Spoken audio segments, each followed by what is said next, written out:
Welcome everybody to Hot Take Sports, episode 6. Clayton, how you feeling today, kid? Feeling pretty good overall. Even after the loss today? Yeah, we'll get to my true feelings on that here in a little bit.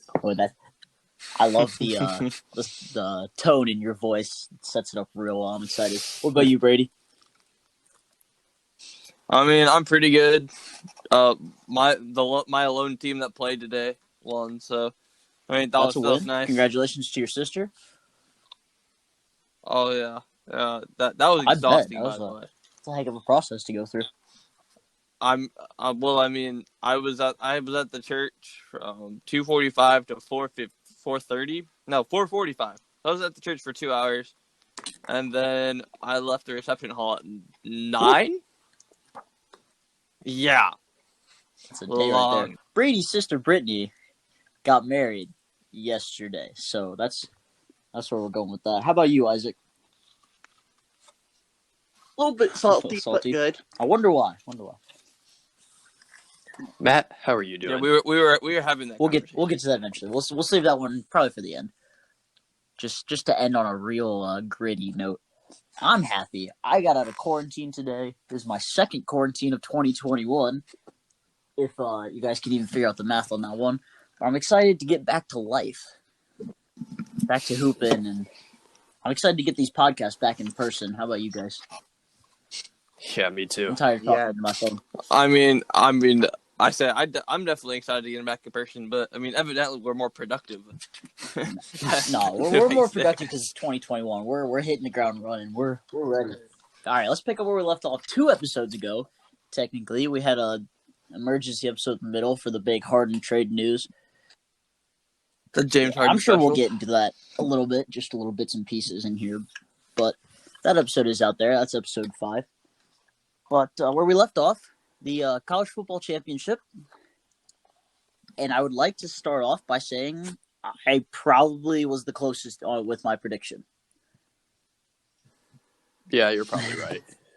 I mean, you were the only one to pick Alabama. I was the only one who would pick Alabama, and I said they were going to do exactly what they should do. They're going to come in, they're going to stomp on Ohio State, and Ohio State's not going to know what to do against that defense, which is pretty much what happened the entire second half. I mean, I don't know if it's Ohio State doesn't know what to do against the defense. I think it's Ohio State didn't know what to do against the offense. There's also that. That was a minor problem for them. I mean, Clayton, I'm just going to point out to you, he finally can no longer pick 31-30. I know. I immediately thought about that after they got destroyed.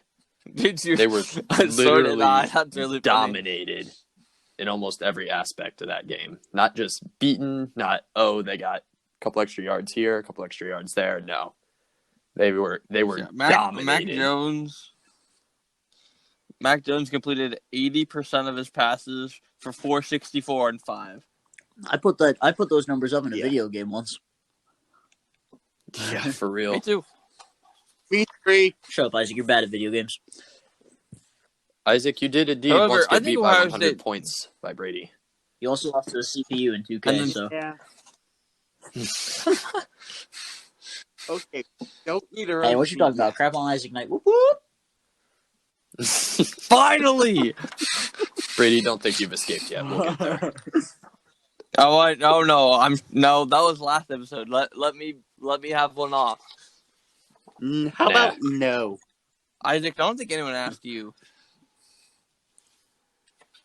But I think they actually did a fairly good job of holding Najee Harris, in check. He had 2 TDs, but at least rushing wise, he had 22 rushes and only had 79 yards. But I mean, he also had 7 receptions for 79 yards. But I mean, at least in the rushing averages, he averaged 3.6 yards per carry. So I mean, at least on their Alabama's ground game, they held Najee Harris. Yes, as long as you leave out his receptions, his longest rush was only 13 yards, and their almost longest rush of the game was 21 from Brian Robinson, who was their number 2 running back.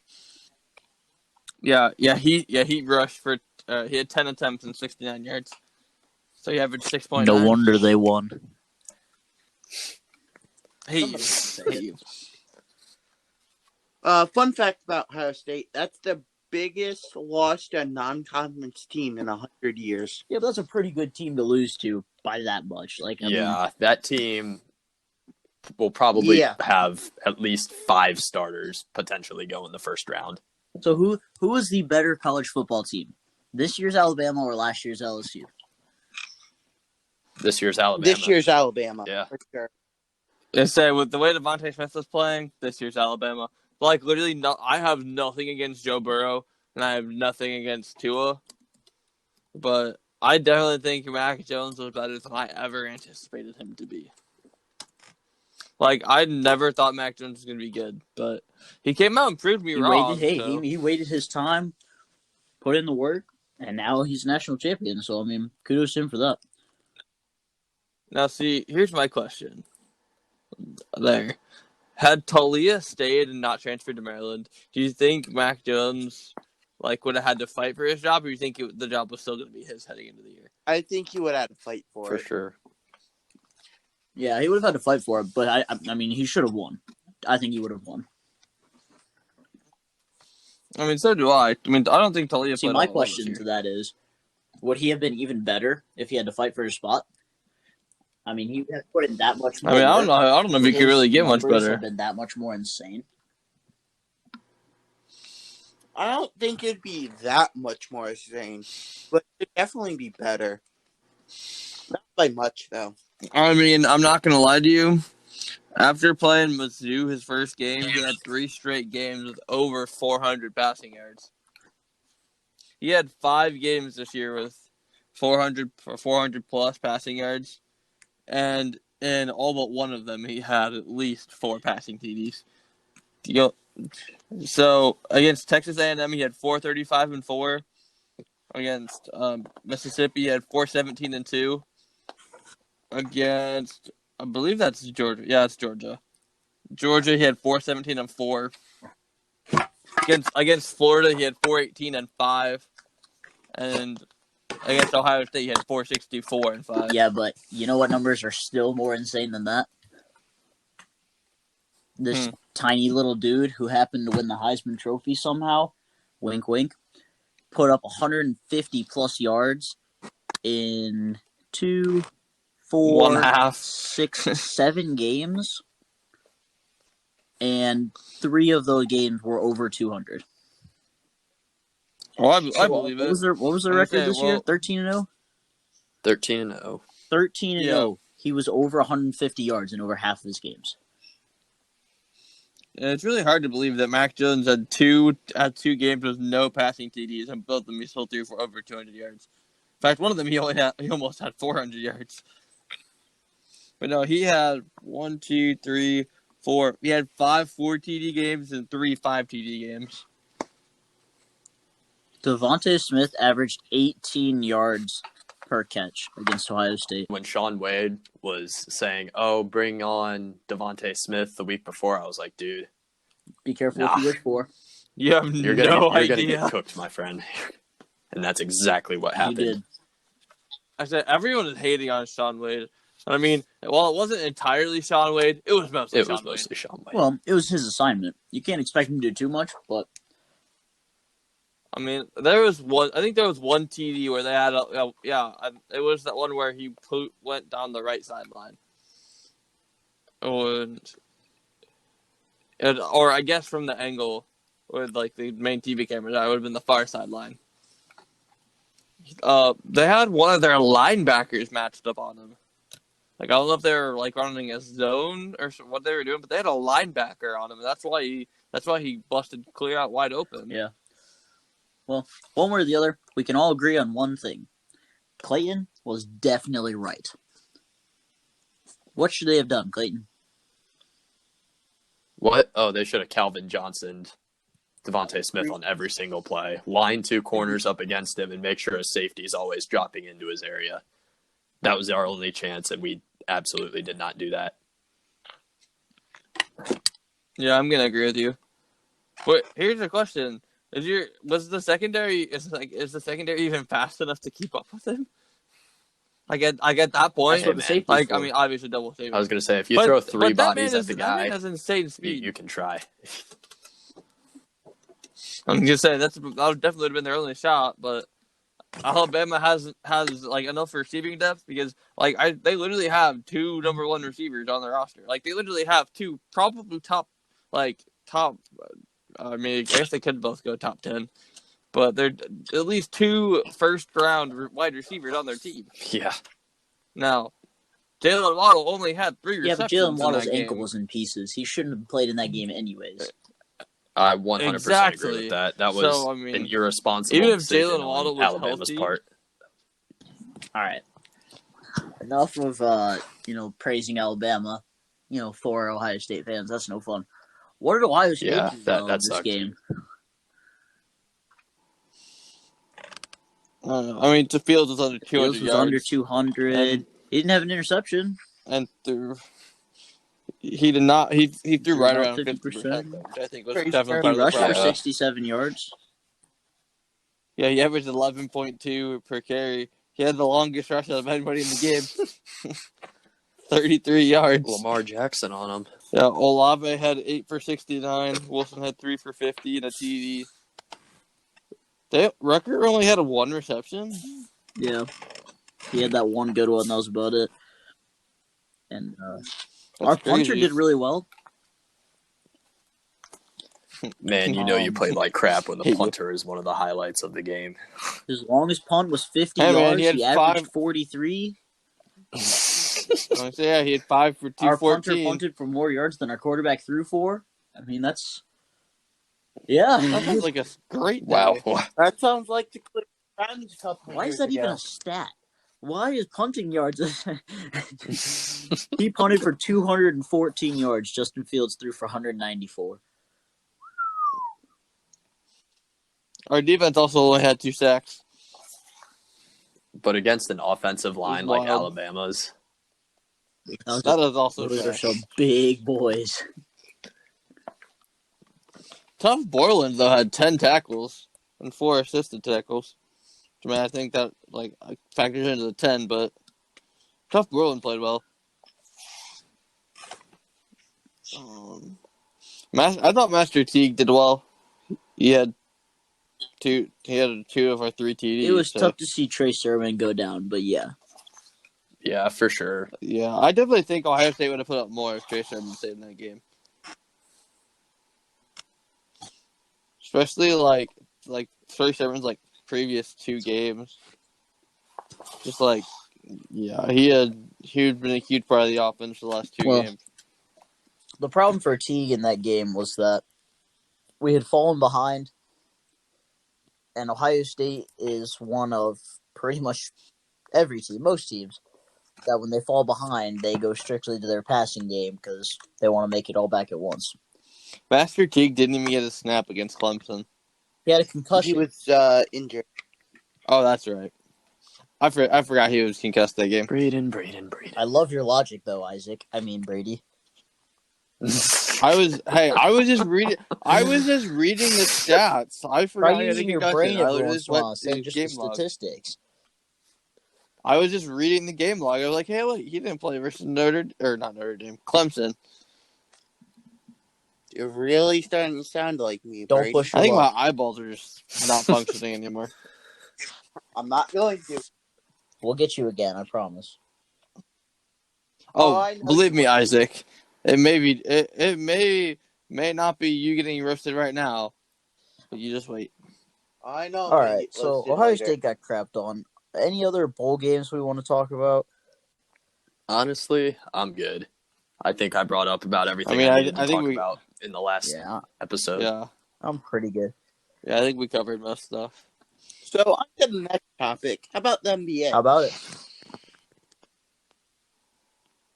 I mean, other than the Harden big trade, how about Houston win their first game Christian without Wood Harden? is the most improved player in this league.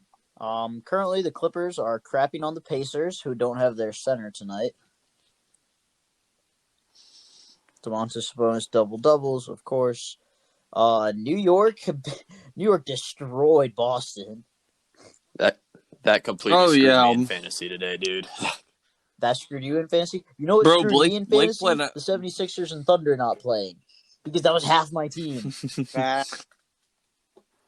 What's really wild is I literally woke up from my nap to the Browns kicking off, like, because they just scored their first TD. Like, I woke up from my nap to them kicking off, and a notification saying that the game was postponed. I was like, what an eventful time to wake Shout out up. to that boy De'Aaron Fox. Holy cow! That man had himself a bro. day. Dropped 43 and Speak- 13. Speaking of another guy that had a night, Lucas triple-double. But That's what got that's me an everyday is his thing. What do quote you mean? afterwards. Well, no. What really got me was his quote afterwards. He told the media. He goes, "I know I got a triple-double, but I was too selfish. I was too worried about myself, and that's all. Yeah. So we Stats lost. don't That's matter on when me." you lose to one of the worst teams in basketball by 16. To me, to me, that's a big leadership thing. Like, he admitted that he was being selfish. How did Kristaps do? I know he's just coming back. He had 20 and 8, didn't have any That's assists. not bad. But Lucas shot 13 for 30. He only Ooh, had 30 6 points shots. in the second half. He had 30 in the first half and 6 in the second. Wow. My man had 36, 16, How did and our 15. boy Rudy Gobert do today? 15 and 13. Wow. Oh, Look at him I coming haven't. back. I haven't. I don't think I really ended up looking at the stats yet for that because I was trying to wait. Oh yeah, Clarkson 23, 3 and 1 off the bench. Let's go, Isaac. Thank you so much for Jordan Clarkson. I mean, We literally gave you Exum. That is what we gave Exum's up not even on for their team anymore. Clarkson. I was going to say, except we turned sound him like you into Jared Allen, so. Hey, Yeah. I mean, Prince, I don't definitely get think it was out more the for it. first round pick than Exum. So I definitely think the first round pick did more than Exum did in that deal. I'm just gonna throw that out there. It's a Milwaukee Bucks pick, so we don't care about it. Yeah, Jokic and Jamal Murray both had 30 points tonight, though. Dear Lord.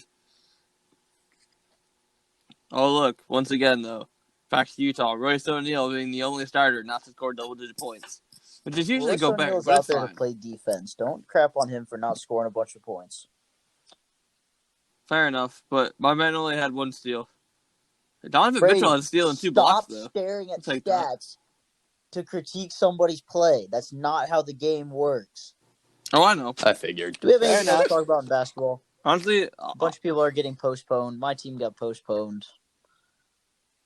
I'm sad about it. I mean, Harden did drop a triple-double in his first game in Screw Brooklyn. Harden. So I just I figured hope it'd they be get worth knocked out in the mentioning. first round. Oh, I think they will. Harden also lost like 15 pounds. Where did you hear that? Please tell me. Forbes magazine? Give it to me. Because I guarantee Forbes all you magazine. did was look at a Bleacher Report picture of when his Houston Rockets warm-up was bagged out a little bit, and then a picture of him warming up in a Nets jersey where he looked skinny. So you just threw out a number with it. Tell me I'm wrong. Yeah, but Get you're out right. of here. Not literally this time. Imagine not at least using a fact. Braden Richard. I was going to say, bro, we've literally just had the conversation of you staring at stats and determining about how players Isaac played. needs to look at more stats. You need to look at But less stats. Anything else? I was gonna say, at least minor facts though. But yeah, you are correct, Matt. Does anybody else have anything about the NBA? I'm looking. See if I have anything. Don't worry, Matt. I'm in the news section, not the scores section. Calm down. Oh, Kyrie is questionable to come back Monday. Jeremy Grant's the best player in the league. So Ben Simmons shot a 3. saw that. I was going to say, he Jeremy airballed Howard it to caught Dwight it Howard, short, who ended but- up putting it in. We'll call it a pass. Oh wait a minute. Lucas triple-double passed Michael Jordan on the all-time list. I That didn't doesn't realize surprise that. Yeah, he passed Michael Jordan against the Bulls but lost. He said he played terrible. I mean, which isn't, in the second half he did. So. It happens. So, what kind of is there anything you guys are disappointed in the NBA right now? I'll start just to throw the something facts. out. I am disappointed that Markelle Fultz got hurt because That team was killing it before he got hurt. And since then, they're on a 5-game losing streak and then 1 game getting postponed. Tough times in Orlando. Yeah, that's rough. That's rough. I'm disappointed that the Celtics played like garbage today and ruined Kemba Walker's Did he actually return. come back tonight? That makes me sad. Yeah, that was his return. I just saw it. I didn't realize he came back. Tough. But yeah. Did he do okay? I assume he was on a minutes restriction. I will look because I'm. You can still use in the news stats for this section. one, Brady. It's okay. Yeah, I know that. I was going to. He did not do good. Yeah, he played 19 minutes, had 9, 3, and 4. But he had 3 steals though. So his but he also had 5 turnovers and took 13 shots and only scored 9 off of it. If you have less points than you do shots, you messed up. I hadn't seen those yet. Oh, Tatum didn't play again today. Is he still in COVID? Yeah. So COVID protocols. Isaac, is Julius Randle an All-Star this year? Yes or no? No. Why Bro, not? I think he is. Julius Randle's absolutely an All-Star this year. We still have a couple months. Listen here. Sadly, there's no All-Star game, so we'll never really know. But he's averaging 23, 10.5, and 7 this year. RJ Barrett had another double RJ Barrett today, did too. good. RJ Barrett needs to get a shot, and then he'll be fine. Him and Ben Simmons, man. They're both great slashers, but that's about it. Can we talk about Emmanuel quickly, like the last 2 days? Well, he was hurt to start the season. Quickly was going to be good for that team, but he just couldn't play. Actually, he's actually played really well his last 3 games. He's had double-digit points his last 3 games. Yeah, he's come in good. Yeah, Blake picked him today for fantasy. I wonder if he can kind of catch up in the Rookie of the Year race. Right now, that's a 1-horse race, though. Oh, for sure. Oh, I had absolutely. confidence in Anthony Edwards through the first about 3 games, and then he put up 3 games of like 0, 6, and 9 points, while LaMelo Ball's putting up 20, 10, and 9, 26, 8, and 4, and I'm like, well, there goes that. I was actually scrolling through the news section on the score. That's where I do most of my Really, not sports the reading. stats? And no, very, very funny though, very funny. But the Warriors actually said that they also thought LaMelo Ball was the best player in the draft, but they picked James Wiseman out of need. Absolutely.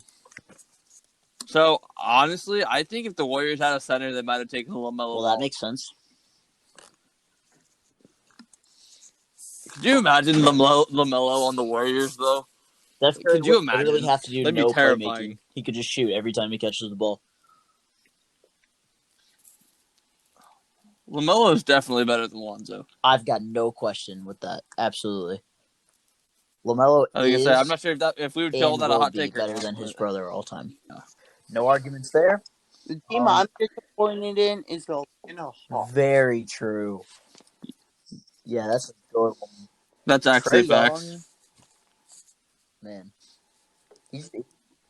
They played Utah the other day. They didn't do too well, I don't think. Yeah, they put up 92. He just looks like he has no confidence out there. I think Clint Capella's looked good the last couple of games, though. Trae Young could definitely get his stride back today, though. Who are they playing today? Are they actually gonna get to play though? Yeah, we only have 3 guys out technically. No, I was saying I knew it was only Cat that tested positive for you guys. Wancho tested positive too, I think. Did so. he? Well, dang, the Cavs don't get to play today. I didn't realize that they were supposed to play the Wizards again. Mm-hmm. That's only on the Wizards guys. side, right? Just them. I believe so. I don't think the Cavs have had any issues yet. Yeah. Oh, guys, here it goes. Episode 1 of the Nets Big 3 versus Giannis. Are they all going to play, though? Well, will all 3 of them play? I was going to say, well, for sure, Kyrie won't be there. What I was just about to say. Like, I know I said earlier. Well, no. Did y'all hear me earlier when I said Kyrie was questionable? I don't think he won't play. I mean, I don't know who they play next. I'll look at that. Oh, their next 2 games are against the Cavs after that. So Kyrie will definitely be back in the next 3 games. That'll be interesting. I want to see how the Cavs play against the three of them. If they're actually all three in the game at the same time. I mean, I imagine Why are that the they will be. Timberwolves and Hawks in Atlanta playing a 2:30 game? I'm gonna say, yeah. Why the Knicks and Magic playing at It's noon Martin on Luther Monday? King Day tomorrow, guys. I mean, I guess it is Martin Luther King Jr. Day, but still. So? People aren't going to be at work. It's not Christmas. All right, guys. We ready to move on to the NFL? I was going to say, did anything interesting happen in the MLB this week? No. Corey Kluber signed with the Corey Yankees Kluber. mere hours after DJ LeMahieu re-signed for only $50 million a year for being an MVP candidate last year. And he was supposed to sign for 20, but signed for 15 a year, just so he added like an extra year to his contract, just so the Yankees wouldn't have to pay the luxury tax. That's a team player right there. I'm saying he wanted like 5 and 90, but he dropped it to 6 and 90, so the Yankees could still be slightly competitive. But yeah, they added Corey Kluber, who pitched one inning all of last season. Be interesting to see how he returns. That'll be interesting to see which Kluber they get, whether they get Cy Young Kluber or good Kluber. However, I've seen people discredit both of Kluber's Cy Young awards. So, not sure how I feel about that, but it's fine. Yeah, so that's it there. We'll get a quick NHL recap. 2 Blue Jackets fans, Clayton and I, or no, just one. Isaac's a Blue Jackets fan. Clayton's a Red Wings fan. I'm a Blues fan. Wow. Your team doesn't exist. Shut up. Yeah, I know. You're a Kraken fan. At least I remember who's who. Well, yeah, because you don't have a team to worry about. Say your team doesn't even exist yet. Yet. Hey, man, July 21st. You'll have players. Congratulations. You guys can have Jimmy Howard, by the way. He's still a free agent, I think. I know. I just thought I'd bring it up. Brady, I bet your team will do what FC Cincinnati did in their first year. No, they're going to be garbage. Yes, but they're going to be so lazy that they're not even going to have authentic jerseys for the team to wear. So they're going to have to wear gear from the team store. I don't know. They seem to be pretty on top of everything that they're doing. Like everything I've seen, like they've filled all their positions like relatively quickly. I mean, they've had their jersey schemes out. Like I think it might have been when they released the team. They're trying to be the first carbon neutral arena. Seattle Kraken's Climate Pledge Arena is going carbon neutral. Man, what a good group of crackheads. Well, they're trying to. Absolutely. That should be the name of our fan base. You absolutely fit that description, so we're off to a good start. It will be to the Hot Take Sports group chat, and that's all that matters. The inside of their arena actually looks like really good so far. Like this was from December 2nd, but they did like a 360 view of their arena, and it actually looks really good. Like they already have the video board. You have the stats on all that? Don't give me stats. You guys want to hear a really fun statistic? I like stats. Brady's team and Isaac's team have the same amount of division titles, President's Cups, Stanley Cup Finals appearances. You know, at least you know that's my favorite stat. Oh, wait, Isaac, what was that? At least my team is average. At least my team hasn't lost a game yet. Wow. Congratulations, Brady. That's all you got? That's all you could come back with was at least my team hasn't lost yet? Brady, hey, it's true, isn't it? You've made the playoffs. You haven't, so shut up. Well, I mean, naturally, my team can't make the playoffs. But, I mean, your team makes the playoffs barely each year. They haven't even won their division yet, if ever. Hey, I'm just happy we make the playoffs. Hey. Are you happy with your almost every year first-round exit? Do you say almost? Yes. Yeah, almost every year, meaning a couple years ago they actually had a decent run. They won like once. They did indeed crap on the Lightning in the first round that one year. Oh my god. Yeah, that was 2 years ago. Every other year, first round exit. It wasn't first round exit. But at least we made it. Through 2 games as of right now. 2 games. The Red Wings are The Red Wings are currently in 5th place with a record of 1-1. The Blue Jackets are currently in 7th place at 0-2. but I believe they've played the Predators twice. Predators or the Lightning twice, so we'll cut them a little bit of slack. Hey man, the Blue Jackets are in 6th. The Blackhawks are indeed 0-3. Love seeing that. One of the games actually got postponed. Well, the Stars today. haven't played Stars yet. Lightning got they postponed. had like 14 players with COVID or something like that. Good, yeah. Screw Dallas. Oh, the Panthers crapped on the Blackhawks 5-2. Penguins Capitals And went then to the a Blues shootout. are And the currently Penguins sitting won. at 5th in the West Division Yeah, with a record of 1-1. Well, my team started really well. Their second game wasn't too hot. Yeah, that was not a good day for all the Blues fans out there. Clayton, your favorite Western Division team is for those of you right who now. don't know, Well, we're still technically the Minnesota above, Wild are so. the most broken NHL team on any sort of NHL video game that you may or may not play, and not in a good way. They're so bad. But Marc-Andre Fleury's the out one of time winter, that so Brady okay. has legitimately destroyed me in NHL, I was the Wild and he was the Golden Knights. Marc-Andre Fleury would not let a goal. It was like 11 any goals to go 3. in, and he was basically scoring at will. That was just a crazy day. That was beautiful. If we happen to have any soccer enthusiasts, I'll bring it up for a split second. We did have one guy on TikTok. Yeah, that one guy. Shout out to that one guy from TikTok. That our only comment got on across there like and our said, 7 videos. I only like soccer. Shout out to you, man. Me too. Not really, but whatever. Yeah, across our 7 videos. He's our only comment. Biggest game in the Premier League probably yet this season. The two teams at the top of the table, Liverpool and Manchester United. I hate saying that. Manchester United at the top of the table. Ugh. Gross. They had a really exciting 0-0 draw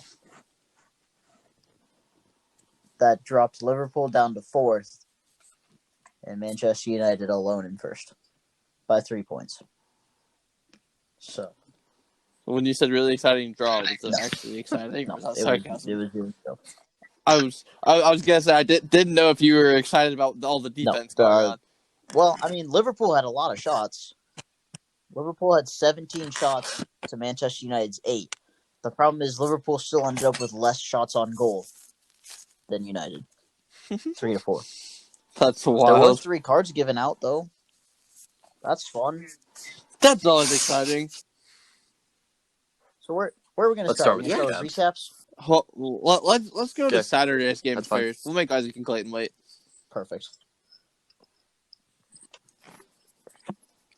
Okay, Saturday's games. Let's So see. game 1 was Rams Packers. Yeah. That was 10-3 Rams at Packers halftime. was actually a really fun game to watch for a casual football fan like myself. Yeah, I was trying to watch it on Blake's phone from across the table. Lofton had it on, so I was watching it. That's a win. Yeah. Then freaking Bills Ravens was 17-3. And Lamar getting a concussion. The first of 2 QBs to get knocked out. We're not even going to actually talk about the game. We're just going to say it was a fun game for a casual fan, then go on to the next one. Jared Goff got sacked 4 times. That's crazy. No, but that game was fun. There was a lot of back and forth.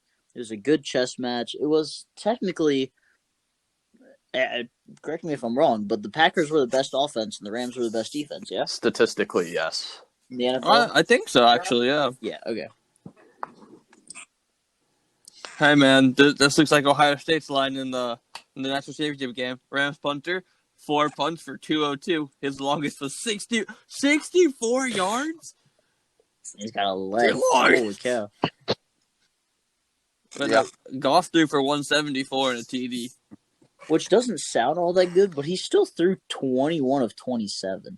They really didn't run a lot of plays. And he has a broken thumb. His thumb isn't completely 100%. No, it's either, still broken, and it looked really good in that glove. I mean, he was throwing dots, dude.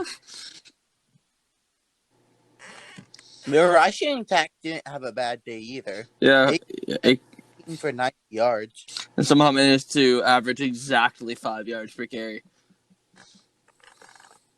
Not sure how he managed it, but Well, it was really simple. He rushed 18 times and got a total of 90 yards.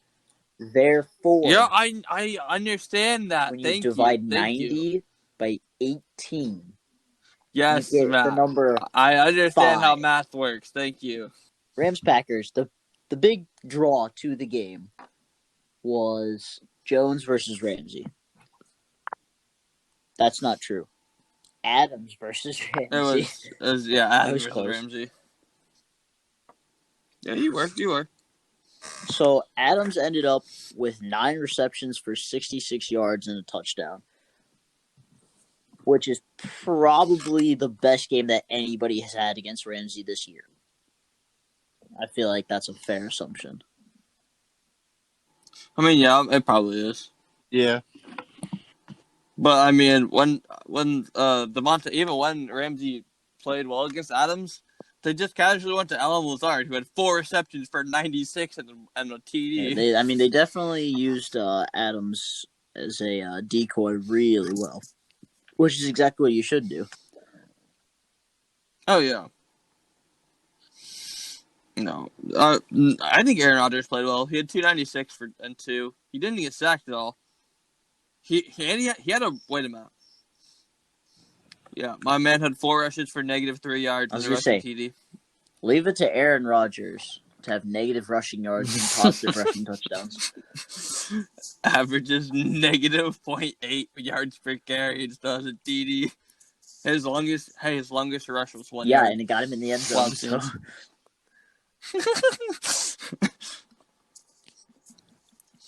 Aaron Jones had 14 rushes for 99 yards. His longest was a 60-yard run. Ramsey only ended up with one tackle in this game. One tackle and 3 assisted tackles. And that was pretty much the extent of his stat line. Yo, the Rams' leading tackler was a safety, so I mean, I guess that would just go to show what the Packers were relying on.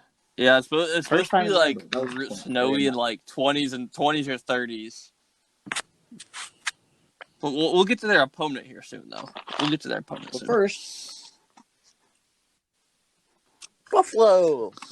Yes! Where they said the winds were so freaking fast that it was affecting snaps. Not just like kickoffs and field goals and extra points, but the snap. This like 2 to 3 yard gap between the center's butt and a shotgun formation. It was making the ball move. That's insane. Oh, absolutely. Josh Allen had 206 and a TD. 23 for 37. Man, really thought Lamar was going to Paul Pierce him until he didn't. Again. Almost Paul Pierce a second time. And they really didn't run it all that game. The Bills. No, they didn't. Yeah, they really started relying on Josh Allen. They're like partway through the year. They're like, okay, we need to stop running the ball. Josh Allen is literally the key to winning games. And that dude named Stephon Diggs. I hear he's pretty good at football. Well, Oh, well, yeah, absolutely. Honestly, though, I think quarantine was one of the better things that happened to Josh Allen and Stephon Diggs. Play Fortnite because that's how they started building their bond, and nothing is better than a strong bond and trust between a quarterback and your number 1 receiver, because that gives you more confidence in just throwing footballs up towards them. I feel like you just have trust in them. So I mean, like that helped, in my opinion. Edwards and Dobbins had 10 carries each with 40 yards. They did a lot of running that game. I mean, as you should when the winds are like that. And Edwards' longest rush was 12, and Dobbins was 13. They almost had identical rushing lines. That's hilarious. Except for Edwards had a fumble and Dobbins did not. I didn't think Huntley did too bad. especially for the fact that he's a fourth stringer playing in the most important game of his life so far. But he's still no Lamar Jackson, and that showed in a game that ended with a total of 20 points. Hey man, still higher scoring than Super Bowl 53. That doesn't take a lot of effort. But that's also not that hard. Yeah, more. However, shout out to Bills Mafia though for donating a bunch of money to Lamar Jackson's to the one charity in Louisville that Lamar Jackson donated to a couple of times. Oh yeah, cool. That is very true. Yeah, shout out to them. So Bills Mafia taking dubs and then giving children some meals. Love to see it. Like that made me like Bills Mafia even more. Like they literally had me at breaking tables, but got me even more. They had me at breaking tables. What a crew. Bro, I saw a Twitter comment. It was like, yeah, we love help. We love helping people. We don't discriminate, except for against tables. Hey, I was like, they wait don't a discriminate minute. there either. All tables are bad tables, and all tables Pretty should be much. broken through. Fair enough. Okay. Bro, I love the AFC East. We may all be bad. Is it because your team I should love easily the win it AFC every East. year? No. Oh, wait I a minute. just love Cam Newton I just love the AFC East because we always have at least one meme team. We have a mediocre team, which this year was my team. Is your team really mediocre though? This year, aside, yes. Were they even that good? Like, were they even up to mediocre? I mean, their rushing game was the best it's been in 20 years. I was going to say your quarterback didn't pass enough. So they're mediocre. They're mediocre enough. I mean, that would our other explain... quarterback didn't run. Oh. So I mean, your other quarterback has Super Bowls. This is also true. Oh, wait a minute. He's still in the playoffs. Isaac, can you wait and get there because unlike other people's quarterbacks, you're correct. And unlike your quarterback, our quarterback goes to the playoffs. Well, that's fine. Hey, man, my quarterback's a free agent now. He doesn't have anyone to leave to the playoffs. Indeed. That's for the best. Tell me about it. I saw somebody, though, was like, yeah, the Patriots are going to re-sign Cam Newton and draft this guy, bend him for a year behind Cam Newton. I'm like, yeah, we're not doing that, okay? Okay. Cam to the Texans. That's the last thing that franchise needs right now. Bro, That's the point. I saw a report today. It said that the Texans have become the most undesirable head coaching job. Well, yeah, that's because they put a crap ton of money towards it and then chose some dude off the streets.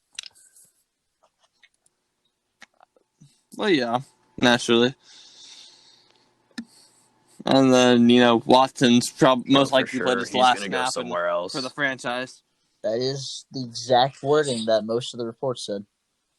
And he is done. I don't know. I think it'll be interesting for sure to see what they actually get for him. All fun and games till they get Sam Darnold and 4 first-rounders. I mean, that would instantly improve. They go from 2-14 to 5-11. Nah. 4-11 and 1. You're probably right. Wow.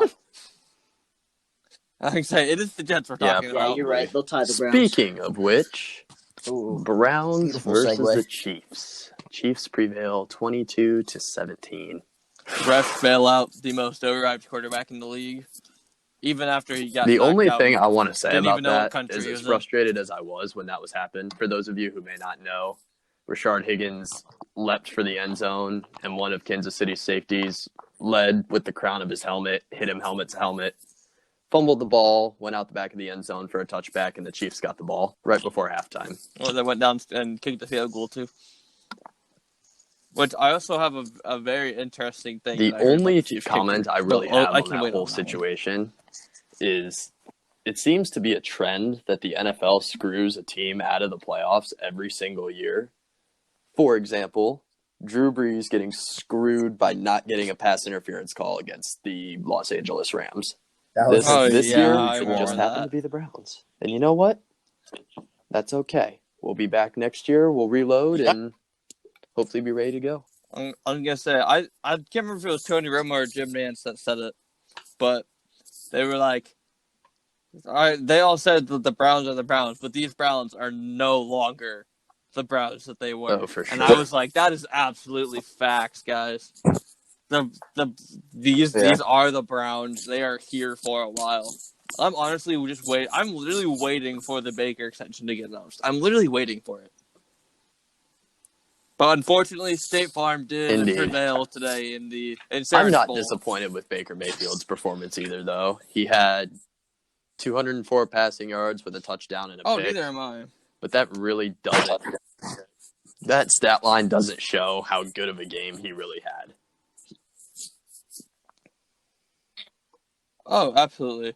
He almost had 2 picks, though. Tyrann Mathieu bailed him out. I know what you're talking about. Jarvis Landry juggled I'm assuming it. You saw it, Clayton. Tyrann Mathieu about had a pick 6 going the other way. Oh, yeah, absolutely. That would have completely sealed it for the Chiefs, especially because at that point Kareem Hunt didn't run the touchdown yet.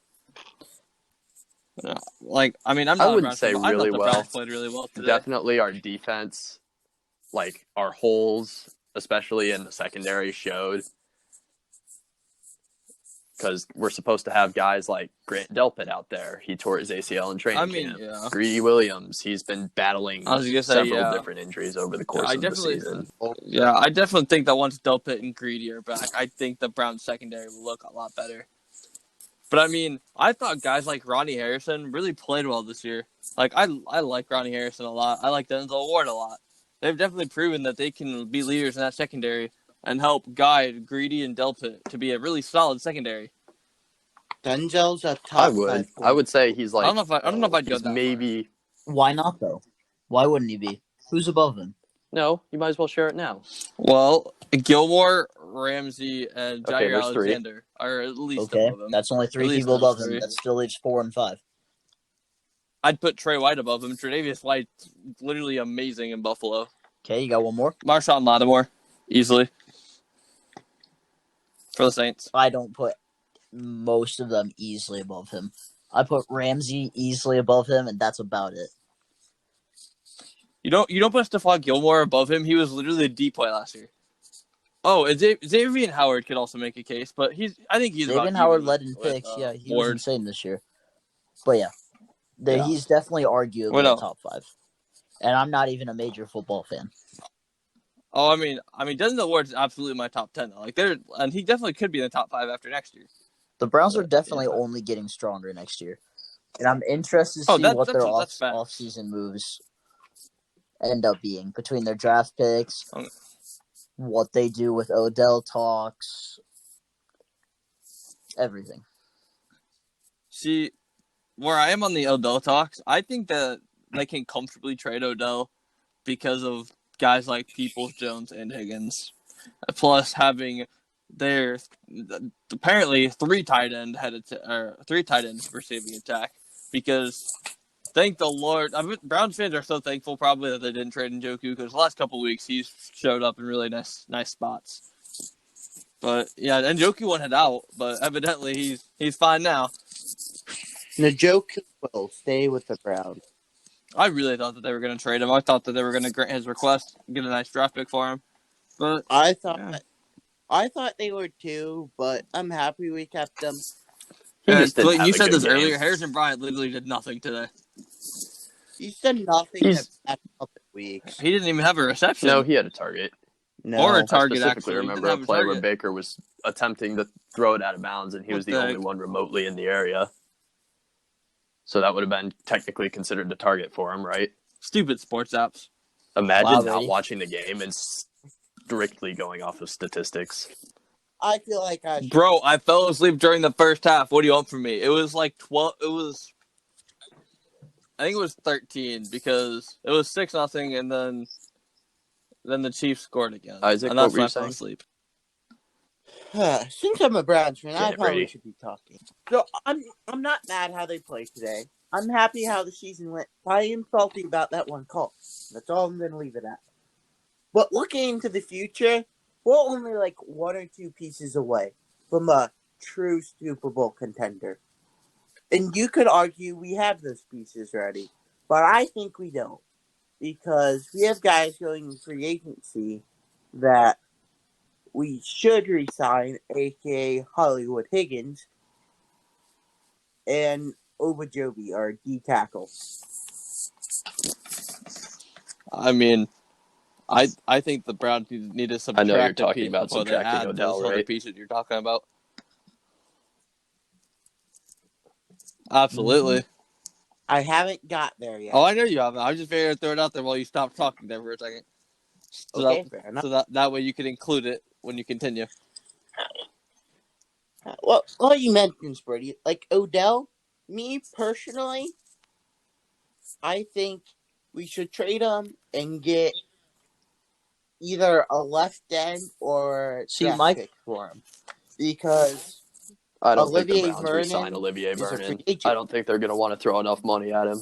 No, I don't think they they let him should. walk.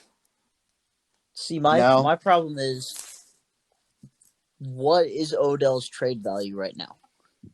Because, I mean, he was good in spots while he was still playing, but now he's recovering from a major injury.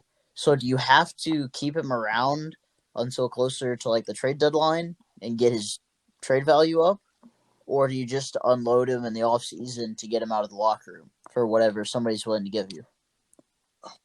Honestly, though, I think if the Browns took the right approach to it and went to a team like the Eagles or the Lions, who are really receiver needy right now, and said, listen, I know he was hurt, but when he's on the field, he can produce. And I think teams like the Lions or Eagles would really be willing to give up the draft capital for him. I really do. I don't think either of them have the defensive end to give up for them, but I definitely believe they have the draft capital, especially having the 6th and 7th picks. But I don't think the Eagles would want to surrender their first rounder. Not with the spot they're in. They need Micah Parsons badly. I don't know if Odell's worth a first rounder to me right now. Not anymore. Yeah, I see where you guys are coming from, but who knows? That's been I think statistically Baker proven. personally plays better without I him. think we can all agree on that. But I think I say that's already been proven. There's no thinking about it.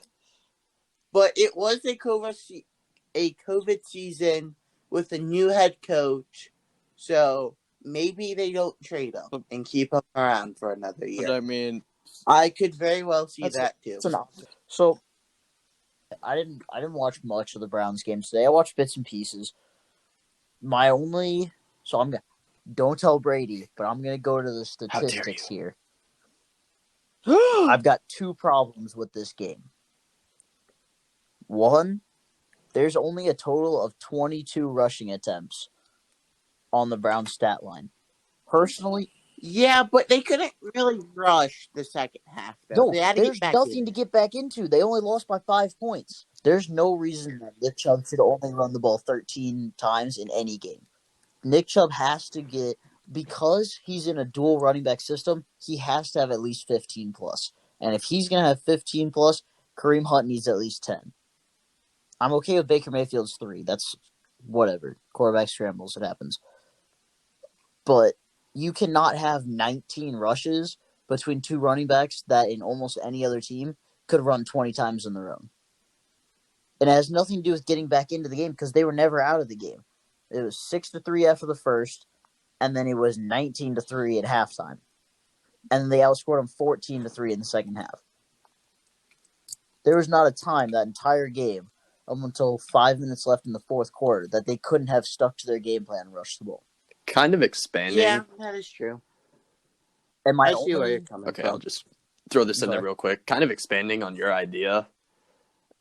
Nick Chubb is should not be our primary pass catching back. If that makes any sort of sense.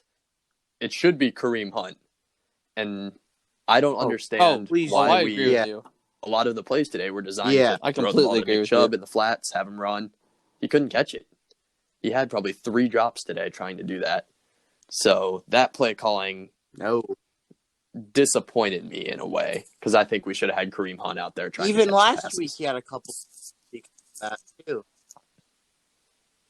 Yeah, Nick Chubb did double all of Kareem Hunt's receiving stats. 2 catches to 1 and 4 yards to 2. How many targets did he have receiving wise?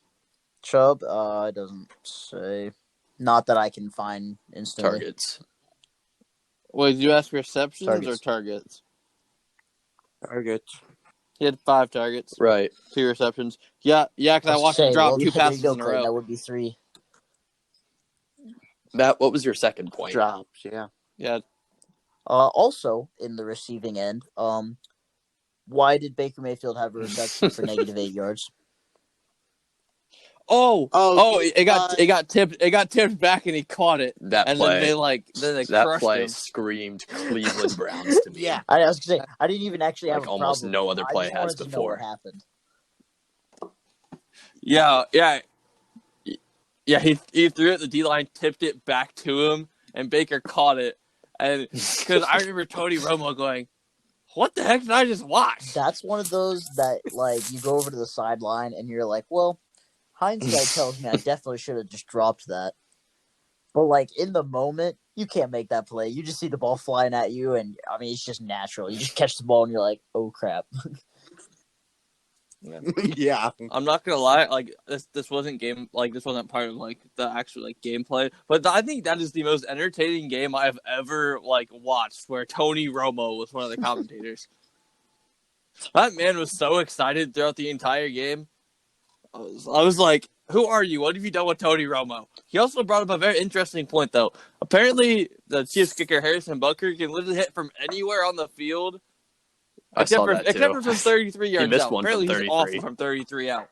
Yeah, I'd say he hit one from 67 at one point, but he always is just bad at 33 out. And it's hilarious. I was like, dude, that can't be right. But it's actually true. I was like, oh wow. That's The head last games point right there. I want to bring up about the Browns before we move on or whatever. Yeah. At the start of the season, I was not convinced that Baker Mayfield was the guy. But after seeing his performance through the season, I think it might be time for the Browns to throw money at a quarterback and officially sign him to be our franchise guy. I really do. Yeah, it's definitely time for the Browns to with somebody. Oh yeah. And Baker Mayfield has matured so much in the last few years that I see no reason for him being that guy. Stefanski and Baker literally gelled like right away, and that I think that really helped Baker. Like that definitely did wonders for that man. Stefanski helped Baker in so many ways this year. It was nice. But going on the Baker big deal, the Browns are still going to sign him to his 5th-year option. That would be the financially smart thing to do so that we can get more pieces. Well, yeah, you sign him. Yeah, Cleveland doesn't believe in financial. You sign him to your 5th-year option in the middle of the season. You just extend him. And I hope that's what we do. I really think Baker Mayfield could be the guy. Okay. Anything left on the Chiefs-Browns game? Are you guys? I don't think. I don't think so. Other than the man, the myth, the legend, Chad Henne. Are you cheering to have lost to the eventual champions, or is everybody? I think that if the Chiefs had Patrick Mahomes, this conversation wouldn't even be relevant. I think that the Chiefs would have walked all over the Bills.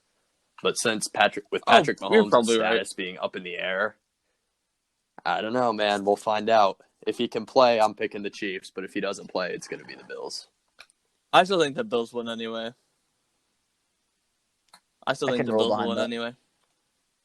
Firm believer. Trey White has a pick. Heard it here first. At least one. Maybe 2. Okay. All right. Final game. Brady. Final. Not just the final game of the weekend, but the final game for Drew Brees. Is that for sure? They came out today. He was indeed retiring at the end of the year, and hit the end of his season was indeed today. It's unfortunate. I was hoping to see him for more. Yeah, that was a rough way to go out too. His first 3-pick game since week 14 against the Bucs back in 2016. Yeah, but how many of those picks were his fault?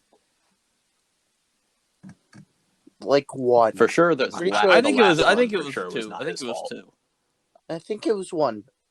I was gonna say the last one was after. Wasn't that the one that the receiver tipped? And that last one was kind of iffy. No, it hit his bicep and bounced Either off. way, so the it wasn't receiver necessarily a definitely tip. could It have had that. like smoked his bicep and bounced up. No. Yeah. Yeah, that one was iffy for me. Because I mean, like he was jumping Say, like that as the doesn't dude was sound like very going iffy. into If it him. hit For his sure. bicep, That's what I'm saying. probably could have caught it, and therefore not being the quarterback's fault. I don't know. It was just like a weird spot because there was a guy in front of him and a guy behind him. So Well, the I mean, one that could've I caught saw, I want to say it was Kamara's direction, and Kamara slipped, cutting back for it, and it went right to the Bucks player. I would say I think the last pick might have been the only one I saw. I don't remember for sure. I was in and out of my room that game. I was doing some stuff upstairs. But no, I feel bad for Breeze, especially since this is You his can't last feel game. too bad for him. He's got every other. He's got a ring. He's got his ring. He's Yeah. got every other quarterback record possible. But his opponent has advanced to his 14th career conference championship game. Yeah, wasn't he a former quarterback, Brady? Yes, Isaac. I'm not even that salty about it. I'm sad, but not salty. I'm pretty sure Bill Belichick is probably salty. Oh, I'm sure Bill's not salty. I'm sure he's just like his usual robot style self going. We're on to next year. Can't do anything about it. Stupid Gronk. The receiving breakdown for the Buccaneers is interesting to say the least. Isn't it? Yeah, they had 9 people catch passes. The 2 people who had touchdowns it was their only catches. Suckup had a reception for 3 yards and a touchdown. Wait a minute. Ryan Suckup had a touchdown? I'm just reading it off the stats, dude. Ryan Suckup, That's 1 insane. reception for 3 yards and a touchdown, and Mike Evans, 1 reception for 3 yards and a touchdown. Fournette also had a receiving TD. Oh, Fournette. okay. Fournette had the most receptions on the team, though. Second most yards to That's Cameron also true. Brate. Yeah. Speaking of Bucks receivers, like I understand, like his previous 2 games have really been his only like really solid games all year. But I think the Steelers' Antonio Brown is slowly coming back.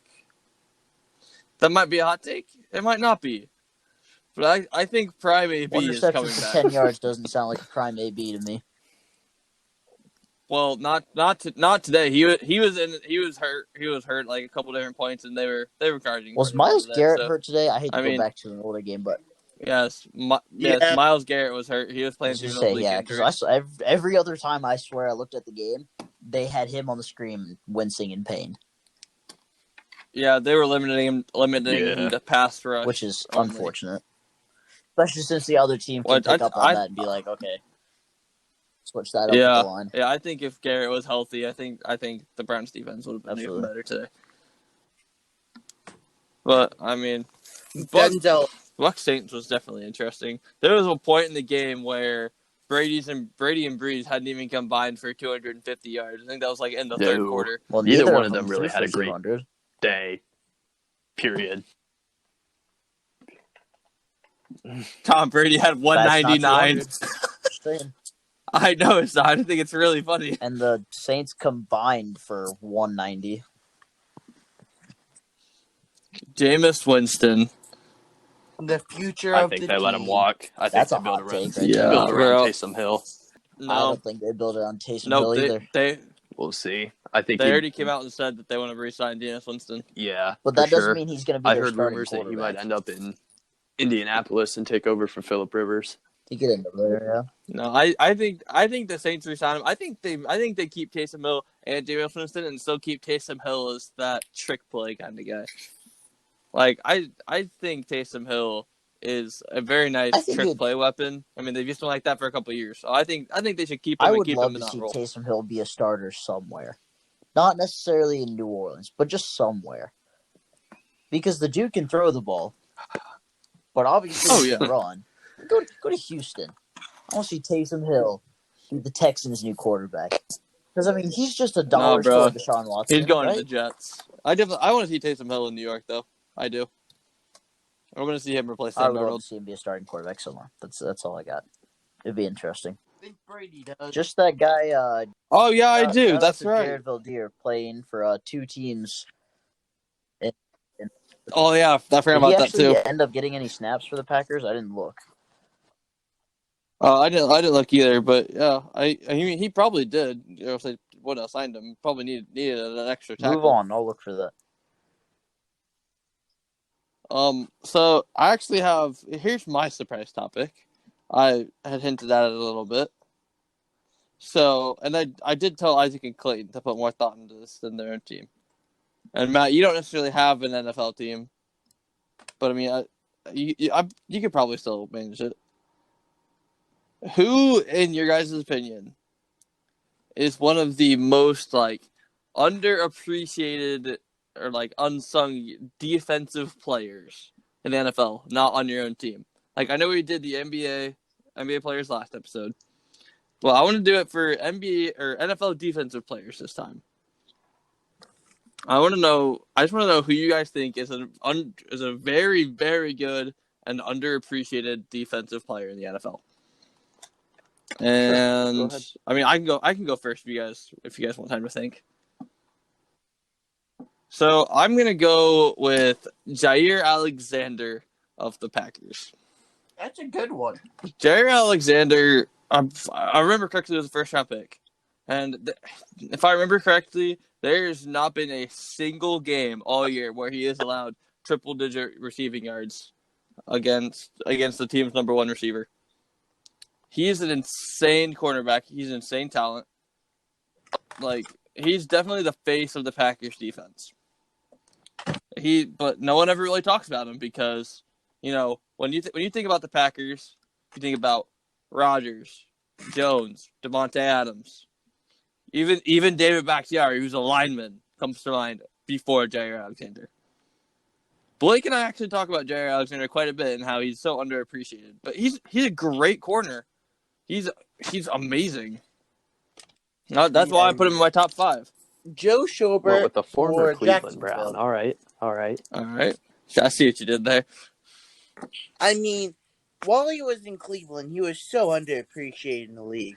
But since he moved to Jacksonville, I don't think I've heard his name once. I mean, I'm pretty sure he's played a couple nice games. Yeah, he's a very good middle linebacker. Here, let me find that for you. But continue to talk if you have anything else.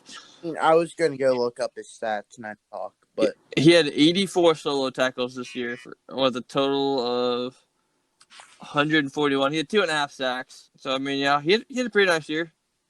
He led the Jaguars in tackles.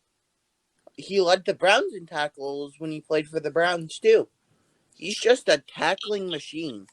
He gets to spots. He plays well, and you don't hear about him. I mean, I agree with you there. There's a lot of middle linebackers that are tackling machines like Joe Schobert that never really get any attention. Not a lot of people pay attention to middle linebackers that aren't named Bobby Wagner. So I mean, I completely understand what you're talking about. Can I throw something in real quick? Absolutely. Go ahead. Jared Valdir tested positive for COVID 2 days after landing in Green Bay. No. Yeah, so he never even really suited up for the team. He tested positive immediately, and he was never with the team, so nobody else was deemed close contact. So rip Love that. how that worked out. Yep. Still technically signed a contract. He did. So he was there, still but history. In spirit only. All right. I will. Which one do you guys want to go next? I have an idea. I just got to find his stats for today. All right. I found them. So, my guy is going to be Devin White, another linebacker that's fallen underneath the radar. Oh, yeah. He was arguably, in my opinion, one of the biggest Pro Bowl snubs this year. He had 97 tackles, 9 sacks, and forced a fumble. And today, against a very good Saints offense, he had 11 tackles. So, kind of like Joe Schobert, he's just a tackling machine. Just another one of those middle linebackers that fell under the radar. He also had a pick, and I don't remember if it was a forced fumble or a recovered fumble. He recovered it. He didn't force it. Yeah, to me, Devin White to me was one of the two premier defensive players of that game. And I also forgot to bring up, I think it was Carlton Davis held Michael Thomas today to no receptions and no TDs.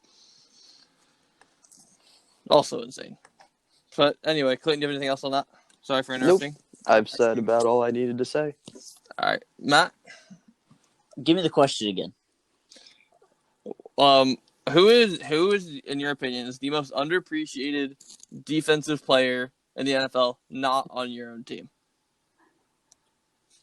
No one comes to mind for me defensively, but I was That's okay. remembering back to a game yesterday, so we'll call it an honorable mention, and it's an offensive guy. So that's fine. We can roll offensive too. We got it. Yeah. Anybody pick an offensive guy too, just to make me feel better, so I'm not all left out and stuff. That's fine. A guy from the Los Angeles Rams on the offensive line named Andrew Whitworth, nicknamed the Ageless One. That man is 39 years old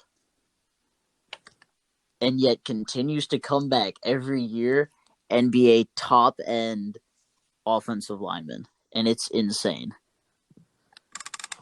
Oh, yeah, absolutely. Yeah, Whitworth's been around for a while. Oh, gosh. I remember back when he played with the Bengals. He was drafted in 2006 with the 55th pick from the Bengals. Yeah, he's been around for a while. Well, I was just listening to them talk about it, and every time they showed him, when he wasn't on the field, he was always coaching somebody on the sideline. I was like, man, what an amazing guy to have for your locker room. He's been around the league forever. He knows the ins and outs of everything, and yet he's still competing at the highest level and doing it well. Oh, absolutely. Matt, you can also come up with another offensive player if you can think of one. I actually have two. I have two offensive players. I'm actually gonna talk about defensive player. You know the defensive player. All right, Isaac, hit us with the defensive player first. It might be you might agree with me. I'm going to say Joey Bosa. I haven't heard much of him. I don't think Joey Bosa had that good of a year though. I mean, I have to look for sure. I just haven't heard a lot of him since he got drafted. I think Joey Bosa is more appreciated than you think, but it's just because he plays with the Chargers. Yeah. But I mean, I don't think he had that good of a year. I mean, I'll look. Oh, it's because right now he has a concussion, but I mean, he had 7.5 sacks this year. So I mean, he definitely didn't have a bad year. I mean, he only had one game with more than 3 tackles. So there was also the game he had 3 sacks. Yeah. But I mean, yeah, he definitely hasn't done bad for sure. Yeah. He's not. Brady, what are your 2 players? My 2 players on the offense, they're actually probably arguably 2 of the bigger Pro Bowl snubs on the offensive side. And I actually have one in the AFC and one in the NFC. So I'm going to stick in the NFC just because it's still at the Packers. But Robert Tanyan, the tight end, he had, I think it was 10 TDs this year and got snubbed from the Pro Bowl for Evan Ingram, who I think had 1 TD, if I remember correctly. Here, let me pull up Robert Tanyan's stats. That's another underappreciated player that plays in Green Bay because of just the headlining players that they have there. Yeah, this year Tanyan had 52 receptions for 586 and 11 touchdowns. He averaged 11.3 yards per reception. It's a very underappreciated player. While Evan Ingram had 63 receptions for 654 yards and 1 touchdown. Yeah, I mean, like the yards and receptions, like they're all within like the same general area, but I think 11 touchdowns compared to 1 is completely different. Just by 10 or 10. And then my other one, and it's not just because I had him in fantasy, but James Robinson of the Jacksonville Jaguars. That man was the majority of their offense. As a rookie, he was a 1,000+ yard rusher as a rookie. I mean, don't get me wrong. The AFC running back club is absolutely loaded, for sure. But James Robinson came out and put up amazing numbers as a rookie. Like, obviously, he's no Nick Chubb, he's no Derrick Henry. But for an undrafted rookie, I thought he did an amazing job of replacing Leonard Fournette. Can we talk about the fact that the Giants' top receivers still only had 3 touchdowns? Like, I feel like they had 2 guys with 3 touchdowns. This is why the Giants only won 5 games. Sterling 6 Shepard games, and whatever. Darius Slayton. And those are their 2 best receivers. Like, The 2 regardless of them of and touchdowns. yeah. Freaking Evan Ingram. Worst fantasy pickup of the year. I don't know about that. All right, I have 2 offensive ones. Tyler All right, Boyd go ahead, Isaac. with my first one. Wait. Who'd you say? Tyler Boyd. Oh, Tyler Boyd. Okay. I just couldn't understand you. Dang, Brady, That you was put up mine. 324 in fantasy? Is that like 3 nights in a row with 300 plus? Yeah. Dang. Sorry, I couldn't help it. Tyler Boyd was who I was going to say too, Isaac. I'll let you talk about him then. And then my second one is the Lions rookie running back, Swift. Oh, yeah, DeAndre Swift. Yeah, I'll agree with you there. Tyler Boyd, wide receiver Okay. for the Bengals. Oh, yeah, When you're he high, had Joe Burrow throwing to him, he was consistently putting up between 40 and 80 yards per week, which doesn't sound like a whole lot, but considering what Cincinnati had to work with this season, I would consider that solid and definitely a place where they could build. He was my number 2 wide receiver in fantasy until Joe Burrow went down. Then I never played him again. But definitely that Burrow-Higgins-Boyd connection is solid. Yeah. For sure. And they're all on the same timeline, too. They're all fairly young. This was Boyd's second year, right? Or third year? Was it Boyd's Second. third and Higgins' second? Is that what it was? I think Second. I think it's Boyd's Boyd's been in the third. league since 2016. Really? Oh, so it's his fifth or sixth, actually. It's his 5th season. 4, This season. 5. Yeah. I think the Bengals are a pass-catching tight end and line 3 to 5 offensive line. 3 to 5 linemen away from being a very nice offense. No, so I said 3 to 5. I don't even know who's on their O-line. Not much. That's why Joe Burrow's out for the next 2 years. Yeah, I definitely don't think he should play if he gets to come back next year. He's going to try. Not at He's all. came out and said that he's going to try and be ready for the start of the season. Just let Ryan Finley be bad to get another draft pick. Draft another nice O-lineman like they hopefully will grab this year. And then you'll be fine. Joe Burrow, just chill. Let your knee heal completely. Definitely. Grind it out at home. Make the Bengals good in Madden like you're the LeBron James of the Cincinnati Bengals. Just do it. Thank you for tuning in. Hot Take Sports, episode 6. Hopefully we'll see you guys next weekend. Twitter, Hot Take Sports 16. And the TikTok, also Hot Take Sports 16. And the Cleveland Browns fan on Twitter and Instagram. Thank y'all. Absolutely. Have a good rest of your day.